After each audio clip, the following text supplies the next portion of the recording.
उसके बाद में अपने आप को अनुशासित करें। देखो, अनुशासन बेहद ज़रूरी होता है। अगर आप अनुशासित नहीं हैं, अनुशासन का सीधा सा मतलब ये होता है कि सुबह से शाम तक का आपका शेड्यूल फिक्स है। जैसे मुझे पता है कि मुझे मॉर्निंग में 5:30-6 बजे उठना है, फिर उसके बाद मुझे 2 घंटे पढ़ना है, फिर मुझे ये काम करना है, फिर मुझे वहाँ जाना है, फिर मेरे वहाँ पे ये काम करने हैं। सुबह से शाम तक का मेरा शेड्यूल फिक्स है। ये अनुशासित जीवन बेहद ज़रूरी है आपका। अगर आपका सुबह से शाम तक अता पता ही नहीं है कि आप क्या कर रहे हैं, क्या नहीं कर रहे हैं, आपको खुद को कुछ नहीं पता, आपका अपने ऊपर ही शासन नहीं है, आप किसी और के शासन के अधीन चल रहे हैं, तो मान के चलिए कि आप कभी भी एकाग्रचित्त नहीं हो सकते। आप सबसे पहले तो अपने आप को ठीक करिए, जब आपका मॉर्निंग से लेकर नाइट तक का पूरा शेड्यूल फिक्स हो, सुबह से शाम आपको क्या करना है और क्या नहीं करना है।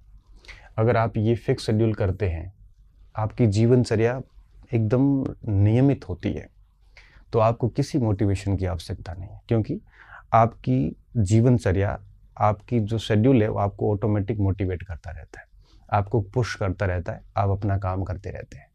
अगर आपका कोई टाइम टेबल नहीं है, बिल्कुल अस्त व्यस्त जीवन जी रहे हैं, तो आप उम्मीद ही मत करिए कि आप कभी एकाग्रचित हो पाएंगे। आप उम्मीद ही मत करना कि आपको कोई मोटिवेट कर पाएगा। ये मोटिवेशन तो अपने आप में एक क्षणिक होता है और 2 दिन के लिए रहता है, इससे ज़्यादा नहीं रहता। लेकिन अगर आप नियमित जीवन जीते हैं, अनुशासित जीवन जीते हैं, सुबह से शाम तक का आपका बिल्कुल शेड्यूल फिक्स है, तो आप मान के चलिए कि आपको किसी मोटिवेशन की आवश्यकता नहीं है और आप डेली बिल्कुल एकाग्रचित्ता के साथ पढ़ सकते हैं। नहीं तो आप कितना भी मोटिवेट हो लो, बड़े बड़े मोटिवेट से मोटिवेट हो लो, 1 घंटे बाद आपकी स्थिति वैसी होगी जैसे पहली है। मुझे अच्छे से ठीक से अनुभव किया मैंने, जब भी मेरी पढ़ाई नहीं होती थी या मुझे इस तरह से कि साथियों के साथ चला गया या फिर किसी के कमरे चला गया, वहाँ पढ़ाई नहीं हुई, पूरा दिन खराब हो गया, तो मुझे रात को ऐसे बड़ा टेंशन सी होती थी, यार क्या कर रहे हैं हम, क्यों हमारा समय खराब कर रहे हैं। और जिस दिन अच्छी पढ़ाई होती थी उस दिन शाम को, रात को बड़ा सुकून मिलता था कि हाँ, हमने दिन का अच्छे से यूज़ कर लिया। तो ये अनुशासन बेहद ज़रूरी है, और अगर ये नहीं है तो मोटिवेशन वगैरह सब एक फ्रॉड हो जाते हैं। क्यों?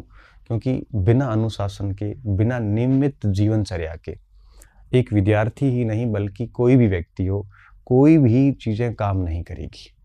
आपके पास